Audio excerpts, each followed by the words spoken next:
Ang the calendar, invite with no sender. The invite landed on a Sunday night, when the city gets quiet enough to hear what it's been hiding. No subject, no sender, just a thin blue block dropped onto Tuesday at 11:45 a.m., a location pinned as Blue Room. The pop-up nudged my phone like a drunk friend. You're expected. I stared at it in our kitchen while the pasta water pretended to be weather. Lena was watching the pot with the attention she saves for renderings and lies. She's an urban designer, wins competitions by making sidewalks feel inevitable, loses sleep when donors call parks placemaking like it's a magic trick. I do crisis work for companies and agencies that have paid too much for their secrets to be clumsy. When trouble walks into a room with a name tag, I ask it to spell. "Who's inviting you on a Sunday?" she asked, not looking. "No one," I said, showing her the screen. "That's the point." Blue Room, no sender, attendees hidden. A link to an Ike's file where a name should have been. She glanced once, and the corner of her mouth did the thing that has saved me from at least 3 bad decisions. "And you want to go," she said. "I want to know," I said. She turned the flame down, stepped between me and the counter, and hooked a finger in my belt like we were already in a room with fewer witnesses. "Say the stupid word," she said. "Honeysuckle," I said, hatting it correctly. "That's why it works," she said, and kissed me like punctuation. We treat our password like a safety harness, ugly on purpose so we never confuse thrill for stability. It lets us say the thing that might rewrite the week. I could say, "I'm going to meet a ghost in a room with no calendar trail." She could say, "Take me with you or bring everything back." Tuesday, 11:42, I was in the hotel with the revolving door that believes it's a camera. The concierge didn't look up when I asked for the Blue Room. He pointed toward a corridor with carpet that forgives and doors that have learned discretion. The Blue Room was not blue. It was a small boardroom wearing beige like a disguise. There was a pitcher of water sweating efficiently and a pad of paper that asked me to confess in bullet points. 2 women were already there. Kyra I recognized from the papers, the private equity face on the Riverbend Consortium, a redevelopment bid that's been trying to turn freight yards into condos with murals. Sierra I recognized from a life I keep in a drawer. We'd lived together when ambition was our third roommate and the rent was always due. She had a silver ring on her index finger and the same mouth I once decided to trust over my own good sense. "You got the invite," Kyra said as if she'd sent it. "What is this?" I asked. "A courtesy," Sierra said, and smiled the way you smile at a person you're hoping will step closer and won't. Kyra slid a folder across the table, thick as a confession. "We're meeting individually with stakeholders," she said, quotation marks audible. "Off-cycle, off-calendar. Everyone gets the same deck. Everyone gets 5 minutes to ask the question they're actually going to ask at the hearing and pretend it's brave." "And me," I said. "You're the locksmith," she said. "I can hear your boss typing statements from here." I opened the folder. The deck was a hymn, Wellness Courtyards, LEED Platinum, affordable units indexed to a fantasy median income. The slide with the financing had that figure-windowed honesty I hate. Escrow tranches, tax increments, philanthropic anchor, contributions in gray text with a footnote that might as well read, "God willing and lawyers agree." The last slide mentioned a cultural Blue Room program, a set of on-site curated studios subsidized for artists whose work aligns with Riverbend values. I wondered what alignment paid in this market. "I'm not here to make a deal," I said. "Then make a demand," Kyra said. "It'll end up in a press release under someone else's name, but you'll get to keep your conscience from filing a grievance." Sierra watched me, blinking slow. She wore her hair like an argument I might want to lose. She hadn't texted me in 2 years. She hadn't needed to. Your calendar invite had no sender, I said. It had three, Kyra said lightly.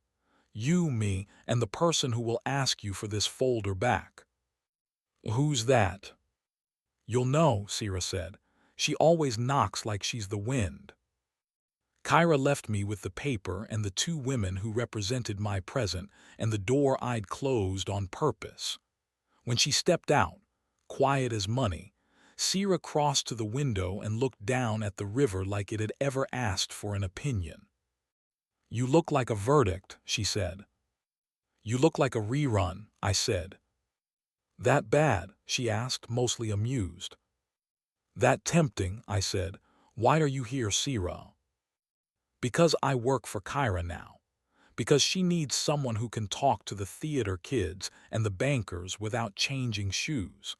Because I thought if I was in the room when you read this, I could make sure you didn't write me into the villain role a second time. You wrote that part yourself, I said. I improvised, she said, eyes not leaving the glass. We were bad at wanting the same thing at the same pace. The knock came, a two-beat like a rehearsal cue.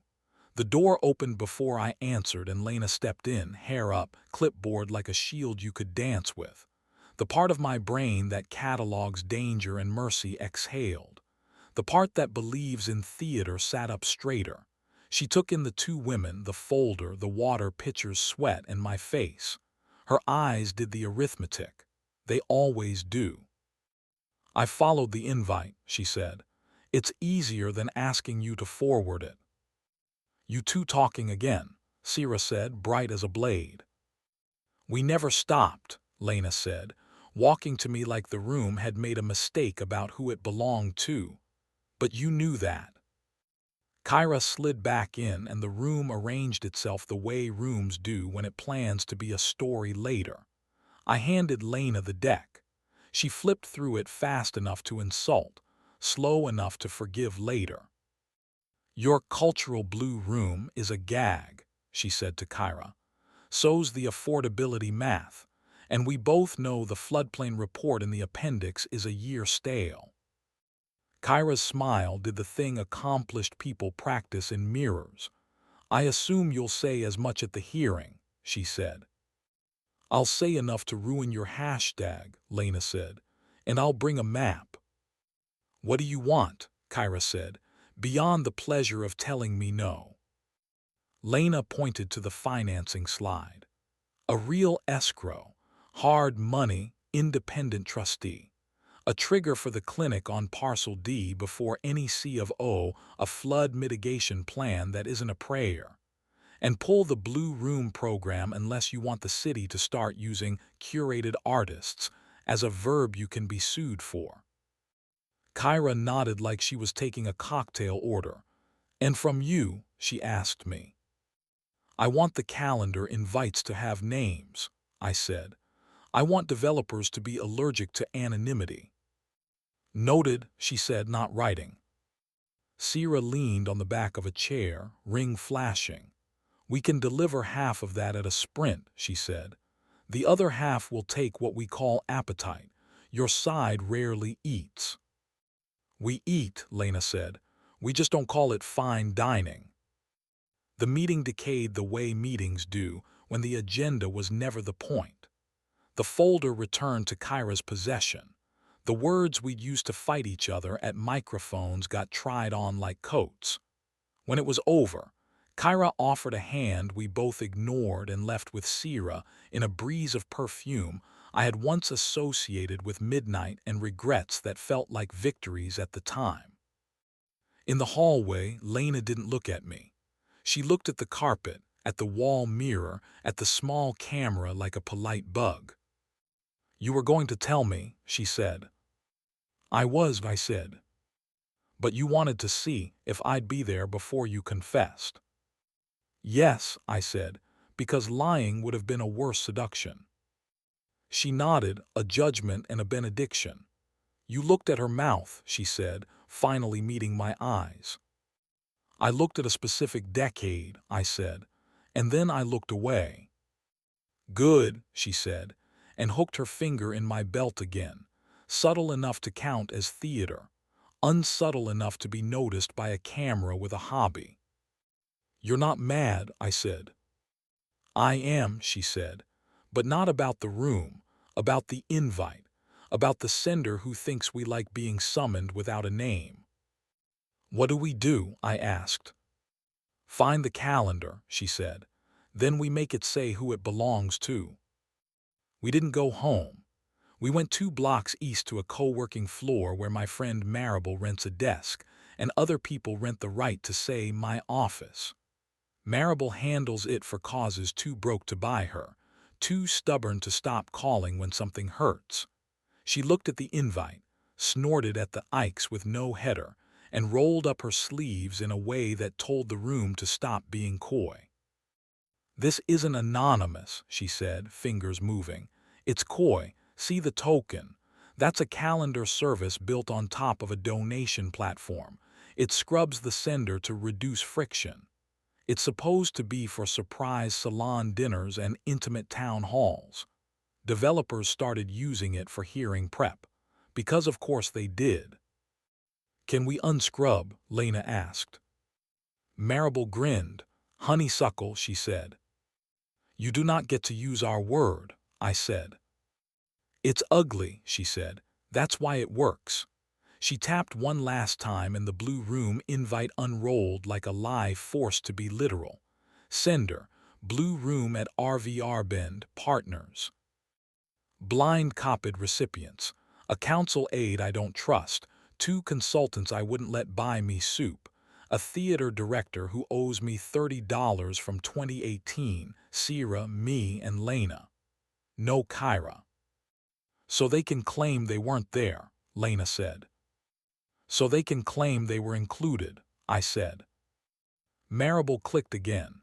And here's the master calendar, she said, the screen filled with blue blocks, lunches, coffees, pop-ups, salon nights, quiet check-ins. No names, just verbs. I can map the IP that built these, she said, if you want a place to send a courier with a subpoena. We didn't have that power. We had something else, a nose for the hour that breaks the day. We printed 3 months of blue room blocks on nice paper.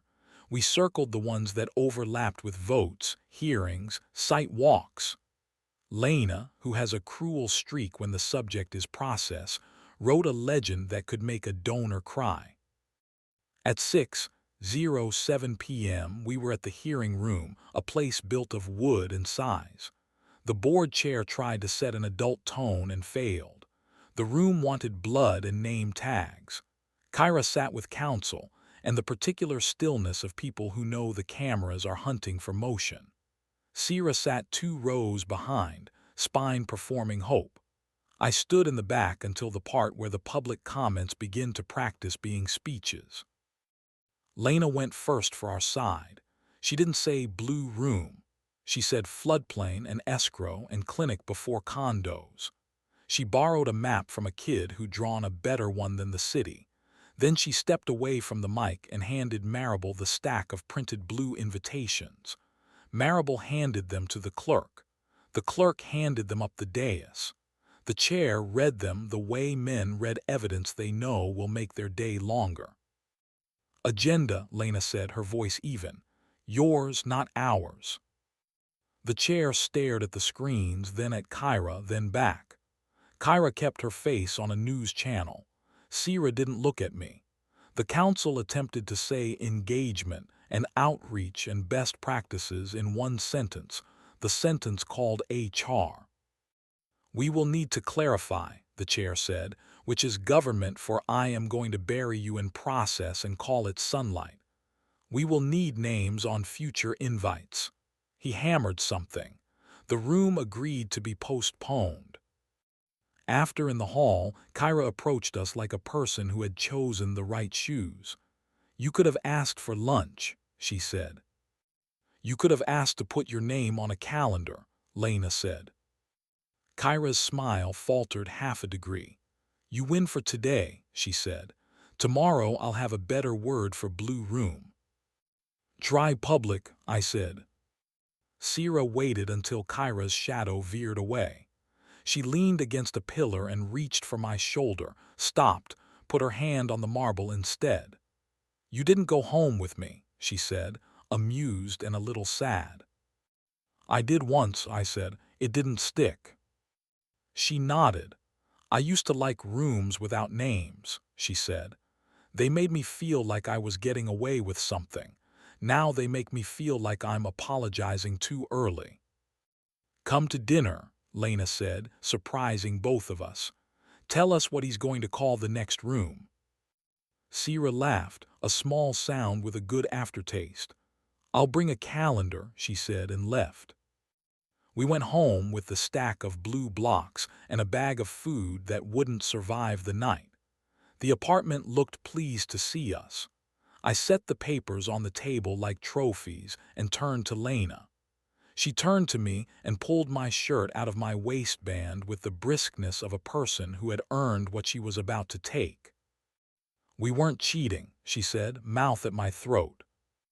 We were being asked to, I said. We said no, she said. We said yes to us, I said. We made love the way people do after they've spent the day telling strangers who they are, slow enough to confirm, quick enough to satisfy the part of the brain that needs evidence. She climbed over me and held my face like she was dialing me in. The city pressed its lights against the glass and lost. After we lay with the window open a crack, the calendar invite still glowed on my phone.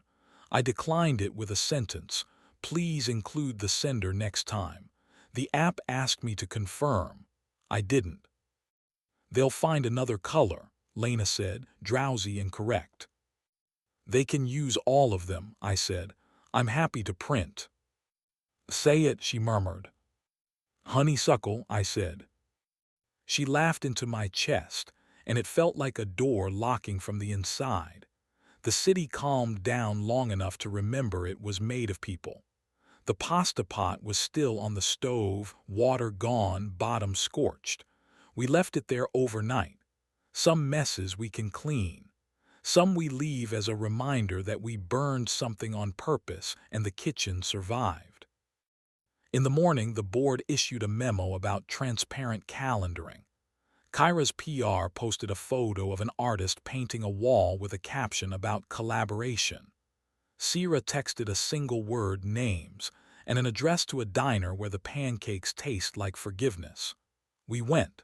We ordered too much. We made a new rule. If a room doesn't say who invited you, invite your own person first. It reads worse than it is. It works better than it sounds.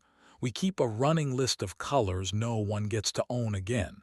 We keep the password we hate because we love what it protects. We open invites. We say no with maps. We do the kiss.